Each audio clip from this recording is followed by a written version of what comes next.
The story of the small town where clocks run backwards begins, like all good horror tales, with a road no one intends to take. Picture yourself driving late at night on a highway you know well, your headlights cutting through the mist, the hum of the tires soothing, familiar. But then your GPS flickers, static hisses through the radio, and the road signs, those sturdy markers of reality, seem wrong. Distances repeat themselves.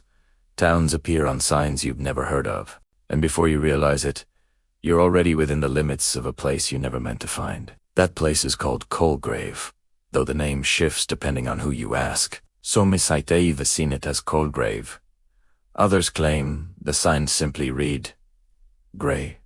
The air is colder here, unnaturally still, and what chills you isn't the weather, it's the silence. No birds, no crickets, no normal sounds of life, just the steady, relentless ticking of clocks, though no clock is in sight. When you finally pull into the town square, you see the source. A towering clock in the center, elegant but broken, its massive hands sweeping backwards, undoing time before your eyes. And stranger still, the streets around it are filled with smaller clocks.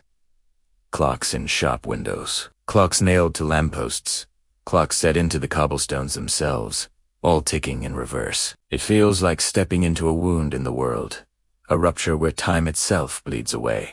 You want to turn the car around, you want to leave immediately, but something, an invisible gravity, keeps you here. And this is how every story of Colgrave begins, with someone who thought they were just passing through. As you walk deeper into Colgrave, the people greet you in ways that feel both warm and disturbingly wrong. They smile too wide, their voices too even, their words careful like rehearsed lines in a play. They ask where you've been, not where you're headed. And when you respond, their eyes flicker with a strange hunger. Astugteri, feeding on your memories. You quickly notice they never speak of tomorrow, never say later, never plan, never look forward at all. It's always yesterday, always last week, always what used to be. And yet, when you ask about the town's clocks, when you try to laugh nervously and point out the obvious, their smiles falter. They tell you there's nothing strange here. They insist time has always run this way, and you're the one out of place. The deeper you go, the more you notice inconsistencies. Children growing smaller as you look away, adults whose wrinkles fade mid, a woman knitting who unravels her work instead of finishing it, hands pulling the thread back into the skein, as if undoing years of effort. The baker places steaming loaves in his window, only to snatch them moments later, returning the dough to his kneading table. Even your own body betrays you. Your phone loses hours in its battery life.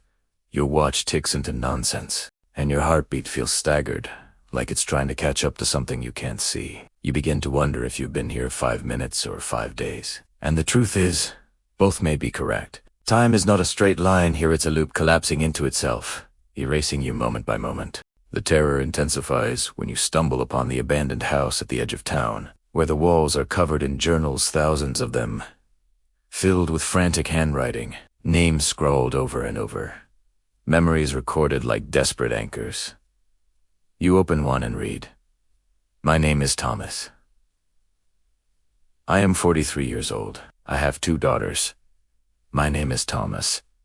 I am 42 years old. I have 1 daughter. My name is Thomas. I am 40 years old. I have no children."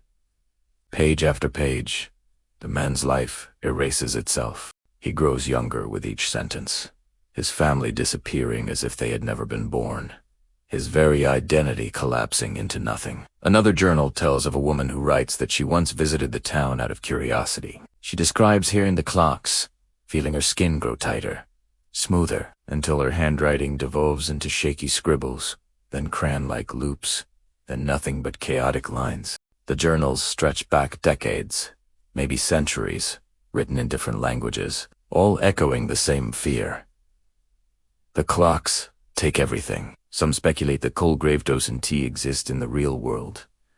At all that it is, a kind of trap, a loop where travelers fall into a different stream of time, one that only flows backwards. Others whisper it's alive, that the town itself feeds on people, draining their futures and devouring their histories until there's nothing left. And yet, despite the warnings, you keep reading. unable to stop, your eyes drawn again and again to the final lines in countless journals. Do not look at the clock tower. Do not let the hands find you. And of course, you look. Curiosity is the most dangerous instinct in Colgrave, and when your eyes lift to the towering clock in the square, you finally understand the warnings. Its face is not made of gears or stone, it's a reflection, but not of the town around you. It reflects you, only younger. First, a day younger, then a week, then a year. The longer you stare, the more you feel it pulling pieces of you away, rewinding you like film on a reel, stealing the chapters of your life until you can't remember your own name. The townspeople surround you now, their smiles wider than ever, their voices soft and coaxing. Stay with us. Stay yesterday. Stay forever. You try to run, but the streets coil around you like a maze, always bringing you back to the tower. The clocks thunder louder with each step, beating backwards, dragging your memories, your future, your very existence into their cycle. For a fleeting second, you wonder if maybe this is better. No aging, no death, just eternity in a town outside of time. But then you feel the horror of it, the truth. Eternity isn't life. It's being erased so slowly you feel every moment slip away. Your thoughts jumble, your body weakens, your hands look smaller.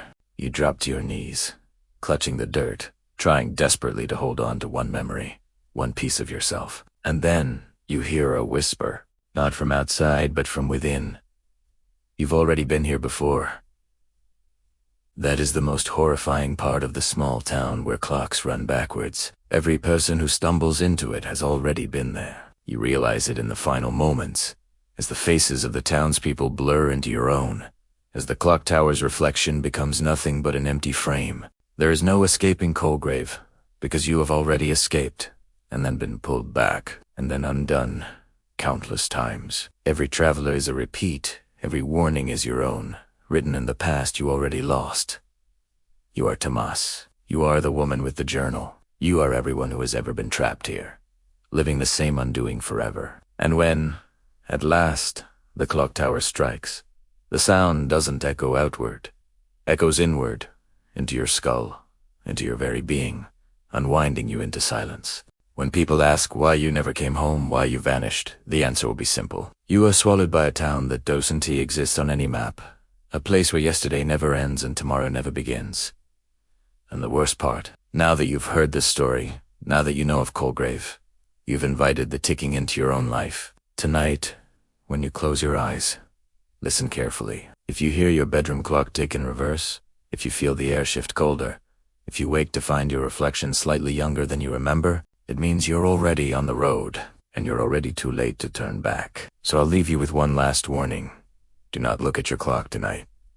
Do not listen for it. Pretend it isn't there. Pretend time is still moving forward, because the moment you notice the ticking going the wrong way, the moment you acknowledge it, the town of Colgrave will know where you are, and when it finds you, no road will ever lead you back. If you think you're brave enough, if you think you can handle a story darker than this one, click here for the next tell one where the shadows don't just take your future, they take your soul.